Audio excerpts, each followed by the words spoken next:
écoutez Radio Ma'arif.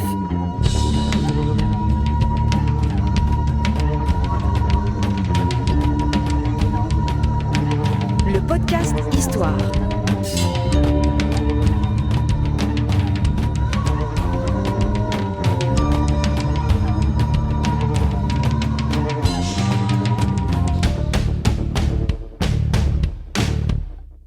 Produit avec le soutien de Maroc Télécom. Bonjour les amis, bienvenue sur Radio Ma'arif. Nous sommes avec Abdelrahim Qasso, l'anthropologue qui vient nous raconter aujourd'hui le Maroc pendant la Deuxième Guerre mondiale. Sujet riche dans lequel il va pouvoir nous éclairer sur un certain nombre de sujets parce qu'effectivement il y a beaucoup de sujets dans le sujet. Il y a les Marocains pendant la Deuxième Guerre mondiale, il y a les Marocains en Europe, il y a le Maroc, il y a le débarquement américain, il y a beaucoup de choses. Il y a les camps de travail aussi qu'il y a eu au Maroc. Je compte sur toi Abdelrahim pour nous éclairer sur tous ces points. Marhaba bik. Merci, on va essayer. Écoute, on est là pour t'écouter et on est là aussi pour te demander de commencer, s'il te plaît. Alors, on va commencer un peu notre récit sur la guerre. Donc, on parle de la guerre mondiale, la Deuxième Guerre mondiale, donc de 39 à 45.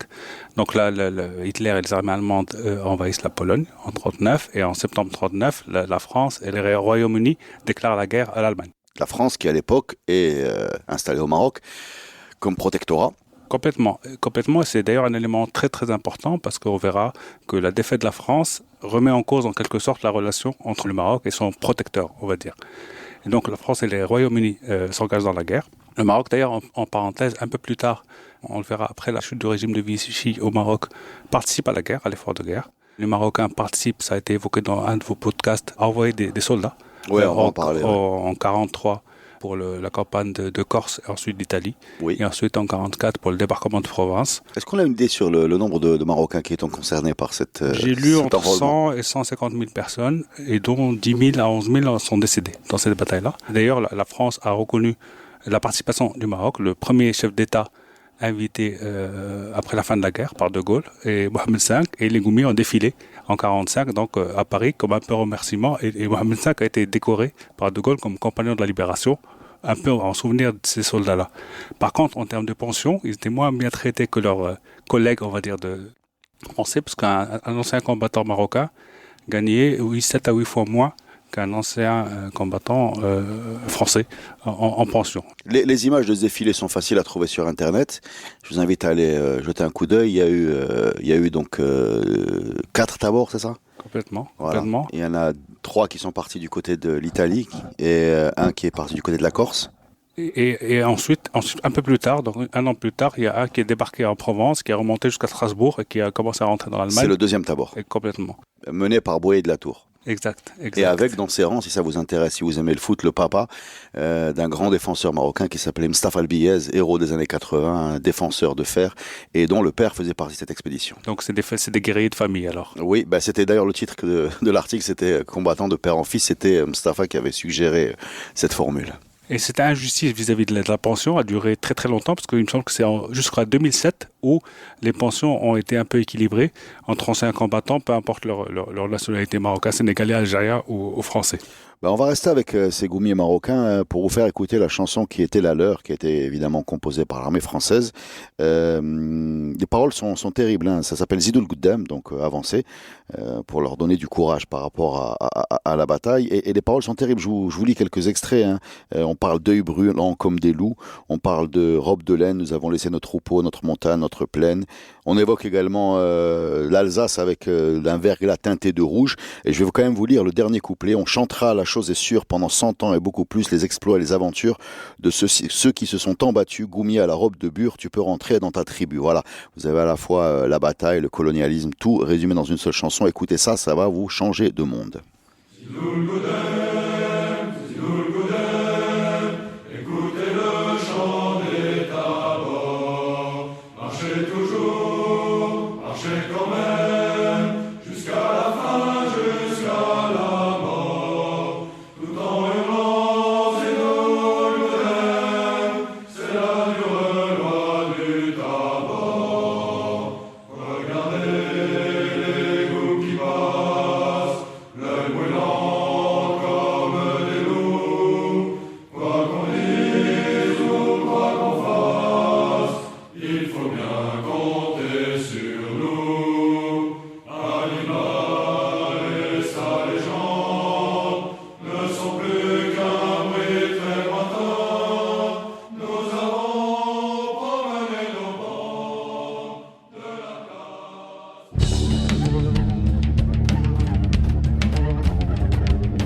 Donc laissons de côté les Goumiers pour l'instant et les combattants marocains qui interviennent dans le conflit en 1943. Qu'est-ce qui se passe en 1939 en fait quand la France et l'Angleterre entrent en guerre contre l'Allemagne nazie? Alors là, il y a des récits de bagarres, de batailles. La France perd la guerre. Rapidement. Relativement rapidement, parce qu'en juin 40, elle est envahie. La France est occupée. Après, le territoire est occupé petit à petit. Mais donc, Pétain signe l'armistice. Il y a le fameux appel de Gaulle à partir de Londres, 18 juin 40, pour appeler les Français à résister et à continuer la lutte. Donc au moment où Pétain signe l'armistice, le résident français au Maroc s'appelle Noguès, c'est ça? Alors le résident au Maroc s'appelle Noguès, Henri Noguès, qui est un ancien d'ailleurs, qui était dans le cabinet de Lyoté avant, qui est un ancien qui est reparti en France, qui est repassé par l'Algérie, est revenu au Maroc, qui a un peu hésité, qui a un peu contacté Pétain pour lutter, pas lutter, etc., qui a été contacté par De Gaulle. Il a un peu hésité. Entre les deux. Entre les deux, parce que voilà, période un peu conflictuelle, chacun un peu, on ne connaissait pas l'issue de cette histoire-là, qui a fini finalement par être légaliste et se ranger côté Pétain, donc côté Vichy, a interdit à De Gaulle, en tout cas aux gens proches de Gaulle, De Gaulle et Giroud d'ailleurs, pour rappeler, De Gaulle et Giroud, qui est un personnage qui a fait l'objet également d'un de vos podcasts. Avec Mustafa Khadiri. Exactement, et un passage important de cette période-là. Et donc, il résiste, et donc le protectorat du Maroc bascule côté Vichy. Il faut quand même préciser qu'à l'époque, la politique étrangère du Maroc, elle est complètement sous coupole française. Complètement, non seulement, et en plus le traité du protectorat signale que la France doit protection au Maroc. Et en l'occurrence, ça a un peu posé des interrogations sur la relation entre le Maroc et son protecteur, parce que son protecteur a été défait et envahi surtout. Et envahi, il n'est pas maître de son tutelle, quoi. Il est envahi et il est mis sous tutelle. Donc on a malgré tout le roi Mohamed V qui annonce son soutien, on va dire, à la France dans une lettre qui après est lue dans les mosquées. Mais malgré tout, la relation est un peu distendue. On sent que le roi prend quand même quelques distances avec le Vichy. L'exemple des lois anti-juives de Vichy est un exemple qui a été également évoqué dans un des podcasts avec le professeur Albert Sasson. Il y a dans cette période-là également une grande souffrance des Marocains parce qu'il faut participer à l'effort de guerre. C'est les fameux Aml Boun, c'est-à-dire les fameux rationnements, parce que la plupart beaucoup d'éléments, beaucoup de matières, de production agricole, etc. partaient en Europe. Beaucoup de famines au Maroc. Dans quelques textes, on trouve que les famines sont dues à de la sécheresse.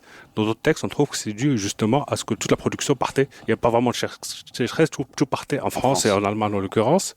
Et donc du coup, plus rien à manger ici, beaucoup de migration interne. C'est là où on a toutes les populations de l'Est, l'oriental, du Sousse qui commencent à monter, etc. On a beaucoup de mouvements intérieurs, beaucoup de familles, beaucoup de décès également.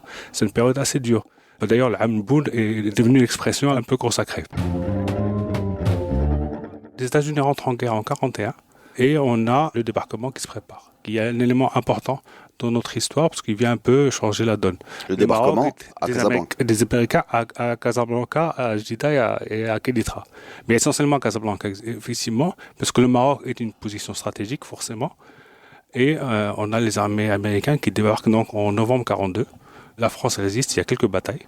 Donc Noguès résiste. Les batailles durent pas plus de 3-4 jours parce que quand même la force de frappe américaine est conséquente.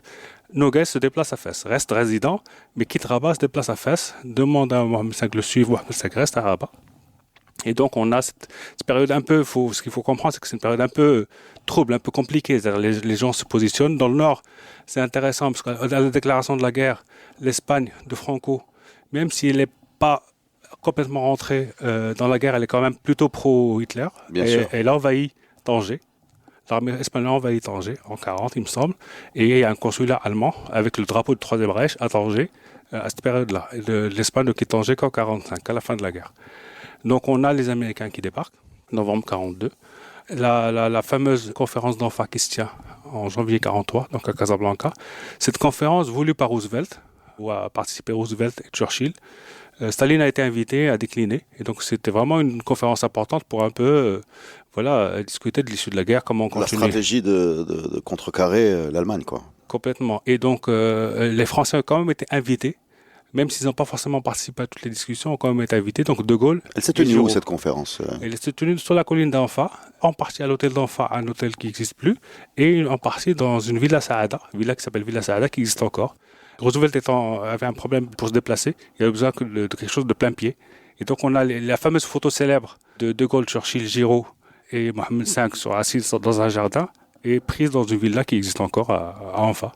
D'ailleurs, quand il y a eu le petit-fils de Roosevelt qui est venu à Casa il y a 3-4 ans, qui a revisité la villa. Est-ce qu'elle est sur l'avenue des Nations Unies, non, l'avenue Roosevelt? Non, elle est un peu à l'intérieur. Non, elle n'est pas sur l'avenue Roosevelt, elle est un peu à l'intérieur, mais elle est plutôt facile à trouver. Elle est toujours gérée par le consulat des États-Unis qui organise de temps en temps quelques événements qu'il a fait visiter à des personnalités. Donc les Américains débarquent, le Maroc en fait change de camp, passe de vichiste à, on peut dire, De Gaulle. Alors les Français du Maroc sont plutôt divisés parce qu'il y a des légalistes. On est 42-43, l'issue de la guerre, même si les Américains poussent, il y a quand même des gens qui restent légalistes, d'autres qui sont plutôt proches de Gaulle. Il y a la bataille de Gaulle, Giraud qui fait un peu, chacun, De Gaulle a la réputation d'être l'homme des Anglais. Et donc les deux sont coprésidents du comité je ne sais plus comment il s'appelle, de libération français. On a par contre un vrai bouffée d'air frais pour les Marocains, parce que les Américains ils débarquent avec beaucoup de produits, il y a beaucoup d'éléments qui sont développés, il y a de l'argent qui arrive, il y a un peu la fête, disons qu'il y a un petit peu d'air frais. C'est-à-dire qu'ils arrivent avec leur univers culturel, c'est-à-dire... Mais également avec de la bouffe, avec de l'eau, avec du coca, avec des chewing-gums, avec des choses un peu... C'est un peu moins le rationnement, en tout cas pour les villes où ils sont. Je ne parle pas de tout le pays. Est-ce que c'est à cette période-là que fait référence Hossein Slaoui dans sa chanson Kaman Bye Bye, complètement. Ouais, complètement, ça. Mais il y a également d'autres textes qui parlent de ça. Mais il y a vraiment un avant et après débarquement. Et on le sent dans la vie, dans l'architecture, dans la culture, etc. Il y a vraiment mais ils arrivent à combien les Américains, puisqu'ils ont un impact comme ça C'est l'armée. C'est l'armée, mais c'est également une base arrière pour préparer le débarquement en Europe, en Provence. Donc, les bases américaines, même si l'accord est fait après, commencent à se positionner à ce moment-là. Il y a notre ami Noguès qui est toujours à Fès, donc 43, qui est viré, on va dire, en tout cas qui a relevé ses fonctions par De Gaulle en mars ou avril 43. Il part au Portugal. Il est remplacé par un Gabriel Puot qui était au Liban, en tout cas dans le Levant, qui est quelqu'un qui est plutôt la poignée. Parce que dans ce contexte-là, d'une France un peu défaite, mais malgré tout, encore un peu là, des Américains qui donnent l'espoir, qui se sentent que ces pays, après la guerre, pourraient avoir droit à leur liberté, en tout cas à leur indépendance, en tout cas à une détermination à être maître de leur destin. Et en gros, les Américains disent à demi-mot, on va vous aider à retrouver votre liberté, mais pas maintenant, il y a la guerre, et on ne va pas continuer, refragiliser la France encore plus. Je ne sais pas si je me trompe, mais j'ai cru, parce qu'aujourd'hui les archives de la diplomatie américaine sont ouvertes, et un texte de Roosevelt qui se demandait pourquoi les Marocains étaient sous domination française. Il y a quelque chose comme ça qui traîne dans ces câbles. Il y a même un texte, je ne sais pas après, je le dis au conditionnel, où Mohamed V aurait suggéré que la tutelle française soit remplacée par une espèce de tutelle anglo-américaine et avec les Français pour un peu élargir le champ en perspective d'avoir plus de liberté après la guerre. Tout ça encourage un peu à des mouvements nationalistes. On a les premiers mouvements, les premiers partis politiques. Déjà, les premiers partis politiques datent de 36-37. Torres, dans le Nord, crée son parti en 1936, le parti de la Réforme. Les premiers partis marocains commencent en 37-38. Les premiers regroupements politiques, on va dire, même si le terme parti n'est peut-être pas juste. Il y a une partie, le Harak al-Qawmi, il y a des partis qui commencent à naître. Les deux gros partis de la zone française qui sont le PDI, donc Mohamed Hassan al-Ouazzani, et l'Istiqlal de Ahmed Balafaj et Al-Fassi sont plutôt de 46-47. Mais on a déjà les premiers regroupements qui commencent à se faire. C'est les deux partis qui vont un peu après se faire la guerre juste après l'indépendance, mais ça c'est un autre débat. Et donc on a ce résident qui est nommé pour un peu mater tout ça. C'est-à-dire en gros, ok pour des réformes, mais pas question de parler d'indépendance, de liberté, etc. C'est également la période du manifeste de l'Istiqlal, 44, janvier 40. On est dans cette période-là un peu riche en événements, mais en même temps, on a une tutelle française qui est présente. On a une tutelle française déconnectée de la métropole parce qu'elle a basculé côté Alais, elle n'est plus côté Vichy. Il y a le sort de la guerre qui n'est pas encore complètement scellé. Et ce n'est pas le cas uniquement pour le Maroc. Il y a tous ces pays un peu dominés qui essaient un peu de profiter de ces changements-là pour négocier ou réclamer leur indépendance après la fin de la guerre. On sent qu'il y a un espèce de renouveau. Donc, il y a une ouverture, quoi. Ils sentent une ouverture, la faiblesse de la puissance coloniale. Et avec une réaction de la puissance coloniale, en l'occurrence, je ne sais pas si le mot puissance est bon parce qu'elle est faible, en l'occurrence, cette puissance. Justement, où le résident général va plutôt réagir fermement. Où on a en gros les partisans faut faire des réformes. aux partisans, non, faut serrer la vis, faut pas non plus que ce petit Marocain nous embête trop, on a quand même d'autres choses à gérer.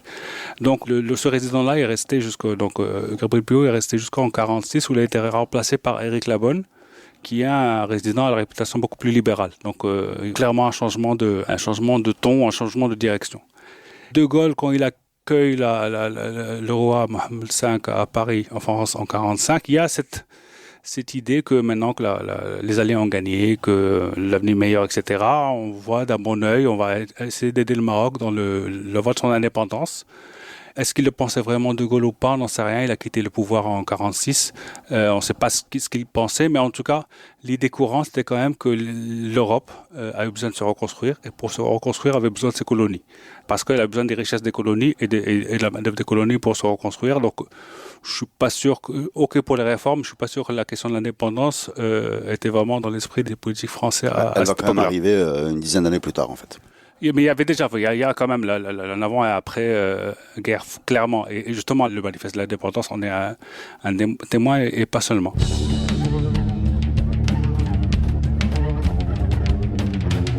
Le cas de l'Espagne est intéressant quand même à évoquer parce que l'Espagne a évidemment une position super stratégique de part et d'autre du détroit. Donc il y a quand même un intérêt et des alliés pour que l'Espagne reste neutre, et de l'Allemagne, des forces de l'Axe, pour que l'Espagne bascule clairement côté force de l'Axe, côté Hitler.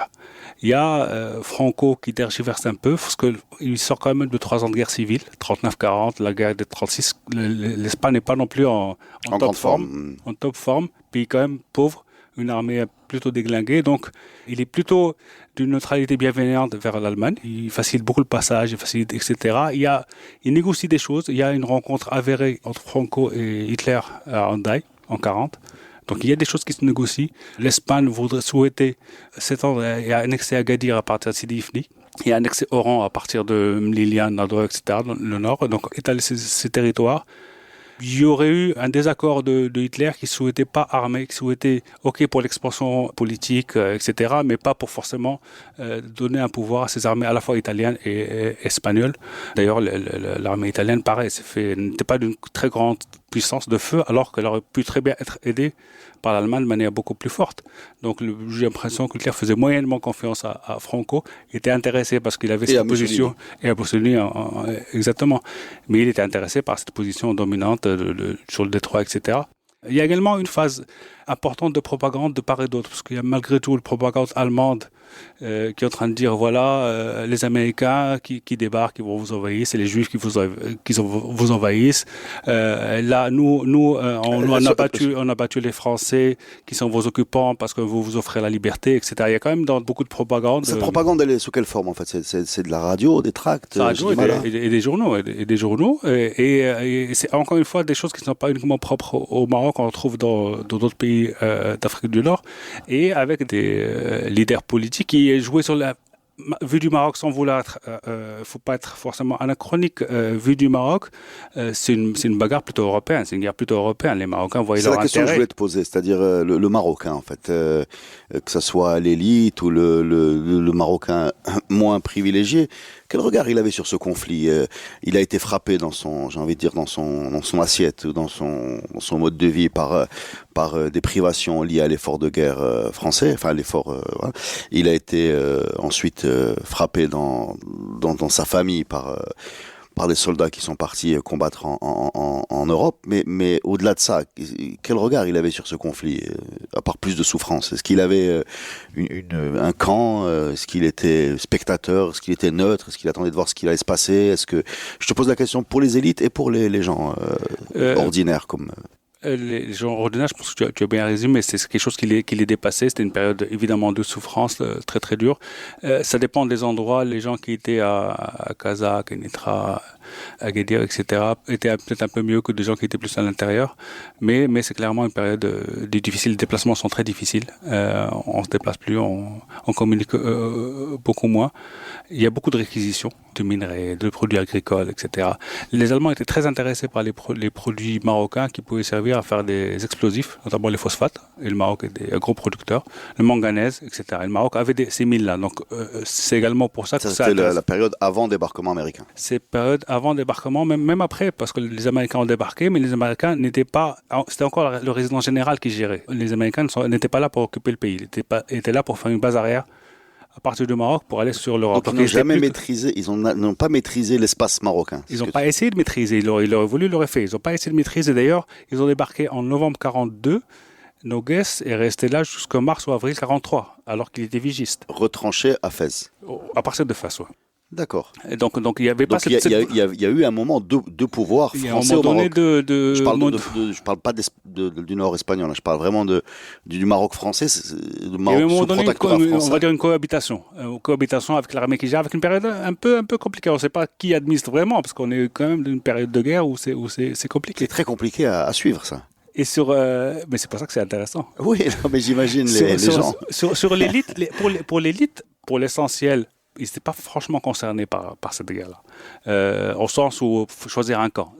Ils étaient plutôt, en tout cas pour les nationalistes, plutôt contents que la France était rétamée, parce que ça calme un peu les velléités de domination. Oui, et puis tu peux en profiter. Surtout le rapport de la France au Maroc était le rapport de domination. Le rapport de l'Espagne au Maroc était le rapport d'un pays pauvre à un pays peut-être un petit peu moins pauvre, mais pas si riche que ça. Donc le rapport au colonisé, le Nord était contrôlé militairement, mais la colonisation est quand même assez différente. Il y avait un peu moins cette arrogance qu'on pouvait ressentir dans la zone française, où on avait vraiment, dans les années 20-30, une puissance qui dominait, qui décidait, etc. Là, cette approche est quand même un peu différente.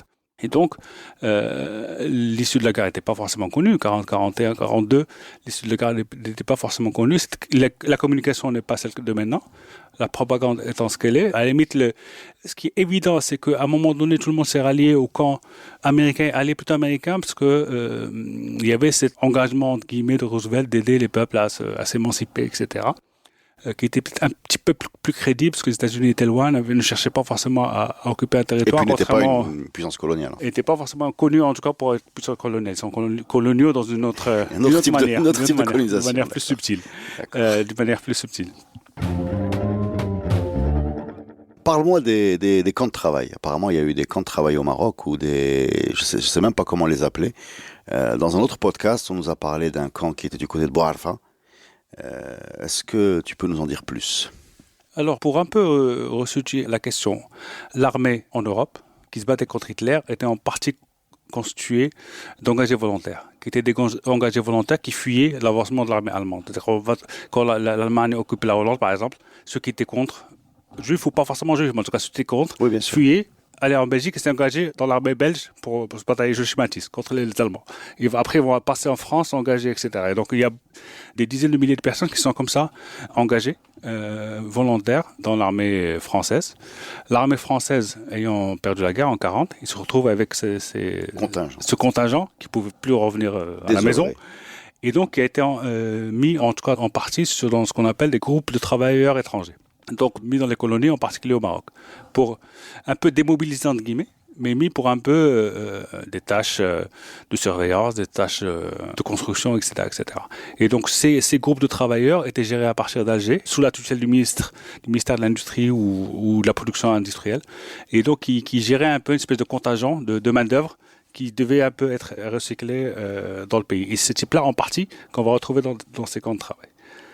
L'autre élément important qui a signalé, c'est un espèce de gros projet qui s'appelle le projet Mer-Niger. C'est un projet de relation de train ferroviaire entre le Niger, le fleuve Niger et la mer Méditerranée. Donc, il faut imaginer une ligne qui est un projet qui date de la fin du 19e siècle. Donc, 1888-89, il y a cette idée de relier la Méditerranée, donc Oran et Nemours. Nemours, c'est Razaouet, qui sont les ports importants de l'époque française.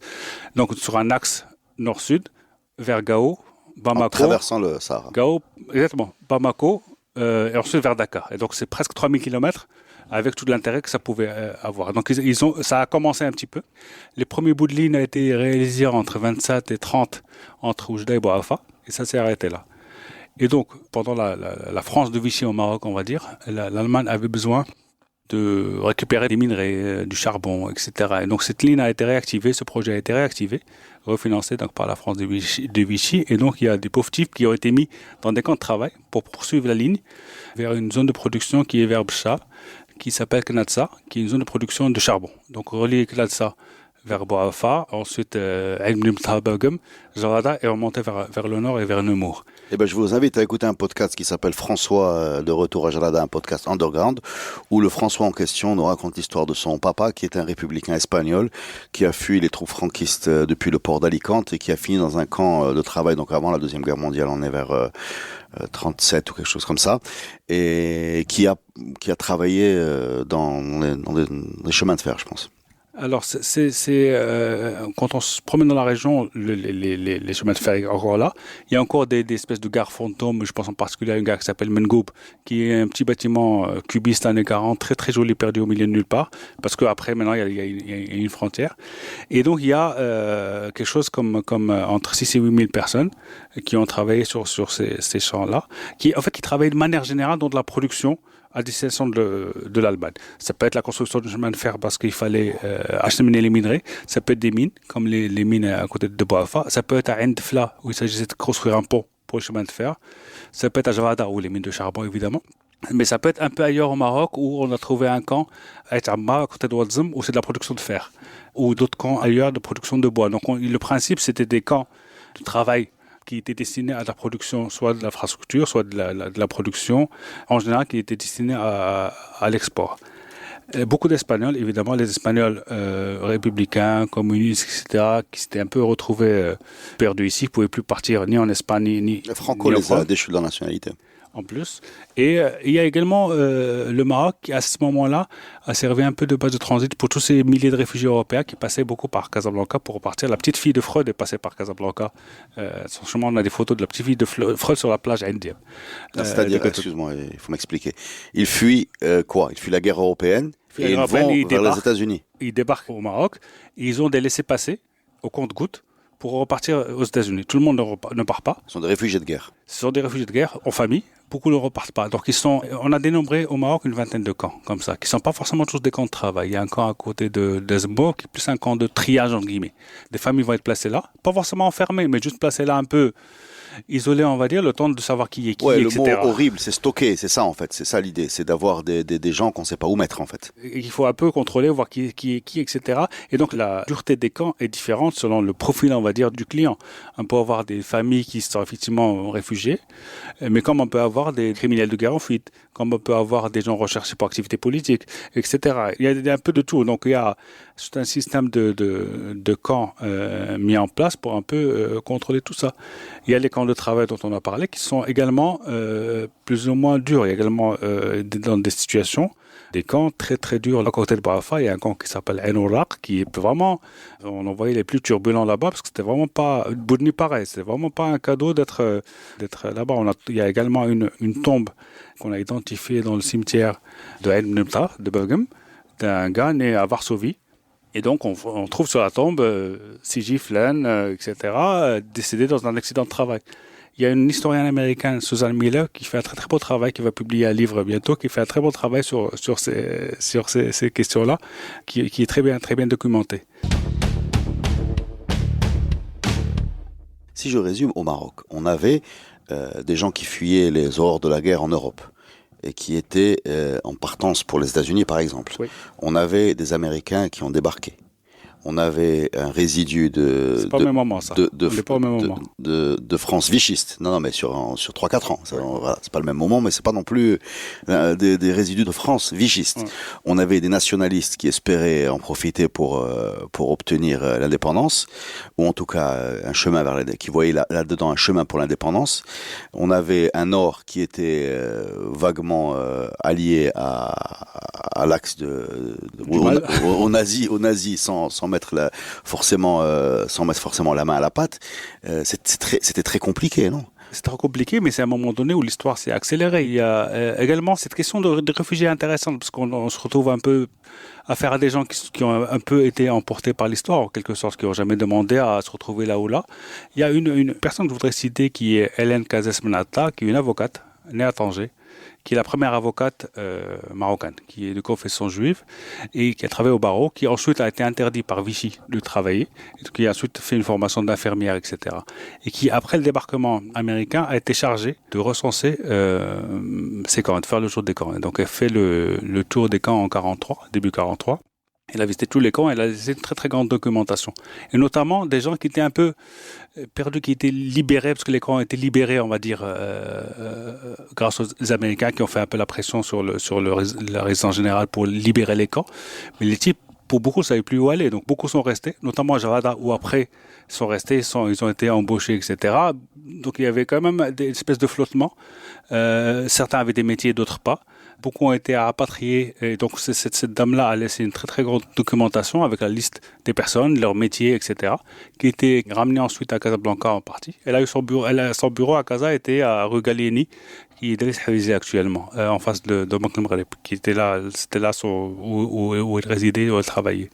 Elle a installé les gens provisoirement à Luna Park, qui existe encore à côté de Beaulieu, donc sur Ain Seba, qui était une espèce d'auberge, on va dire, et d'autres endroits, et qui leur trouvait des situations le temps de s'installer ou de rester ailleurs. Donc on a beaucoup de parcours individuels, et on a beaucoup de récits de gens qui sont partis, qui ont laissé soit des croquis des camps, soit des histoires sur ces camps-là. Et donc c'est une histoire plutôt pas mal documentée, un peu de cette période-là, où on a un pays qui n'est pas forcément en top forme d'un point de vue économique, qui reçoit énormément de réfugiés, plus que ce qu'il a la capacité de gérer et d'accueillir, donc il subit ça. Et il y avait une ligne de bateau vers les États-Unis? Il y avait une ligne de bateau, bien sûr, vers les États-Unis. Par contre, c'était pas, genre tu débarques le matin, tu pars le soir. C'était vraiment, les gens attendaient des mois à laisser passer, parce qu'il y avait quand même des centaines de personnes, voire des milliers de personnes qui essayaient de partir de l'autre côté. Tout le monde n'est pas délivré par les Américains, donc. Pas les Américains et les Français. Parce que les Français contrôlaient s'il n'y avait pas dans le lot des gens recherchés. Avec les Alliés. Bien sûr. Puisque Noguès n'était pas sur les ports. Exact.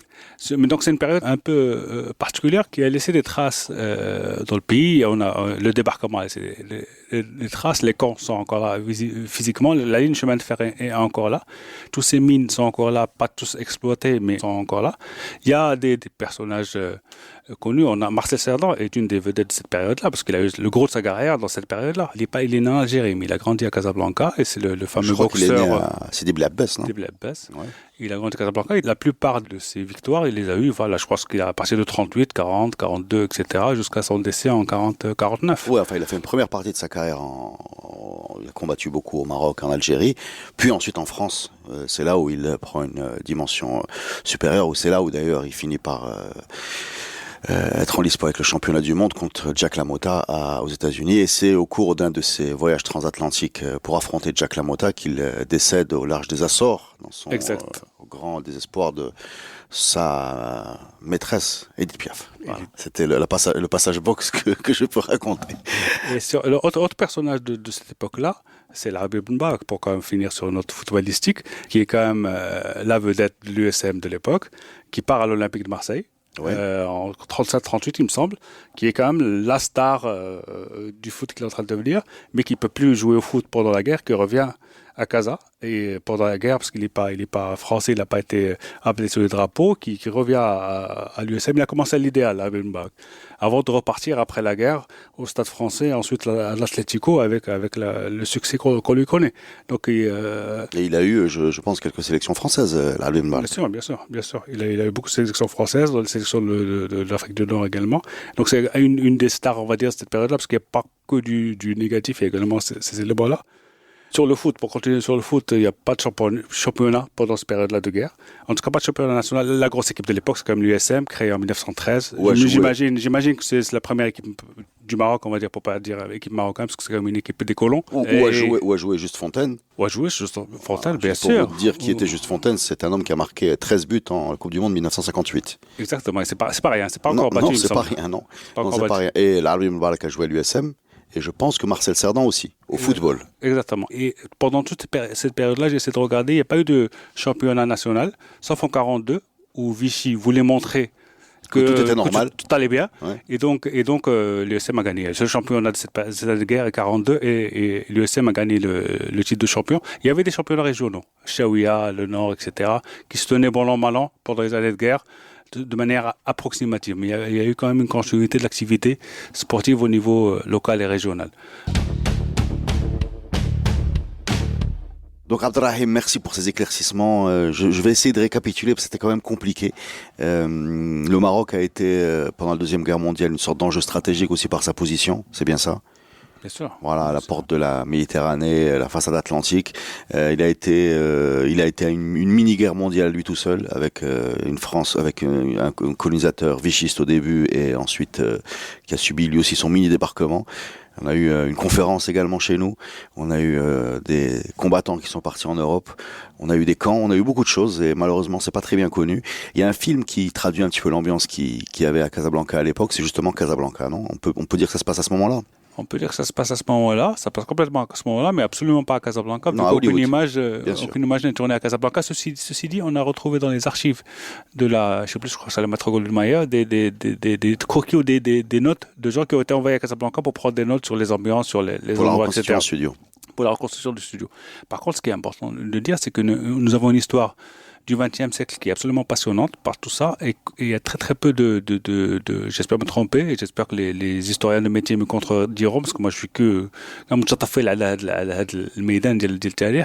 que très peu de recherches historiques vues du Maroc de cette histoire-là. La plupart des récits sur la conférence d'Anfa, sur le rapport entre l'Espagne du Nord et les Allemands, etc., sont des récits effectivement du Nord. Eh ben, c'est et bien il serait pour bien ça qu'on fasse un peu notre lecture et c'est très bien que vous le fassiez un peu à votre manière. C'est pour ça que je te posais la question sur la vision des Marocains et malheureusement effectivement elle nous fait défaut. Si vous connaissez quelqu'un qui peut nous renseigner là-dessus, envoyez-le nous, on lui mettra un micro sous le nez et on l'enregistrera. Je vous laisse avec justement la musique de Casablanca. C'était le podcast de Radio Maalif. Merci Abdelrahim. Merci.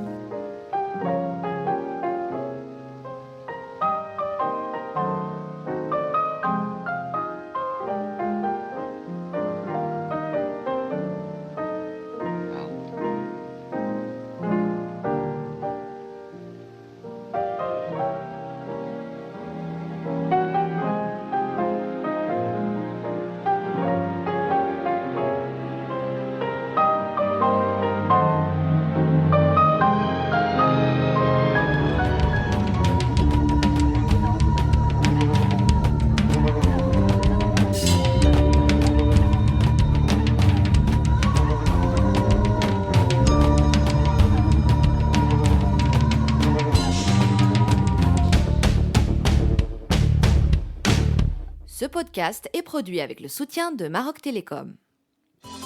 Maroc Télécom, un monde nouveau vous appelle.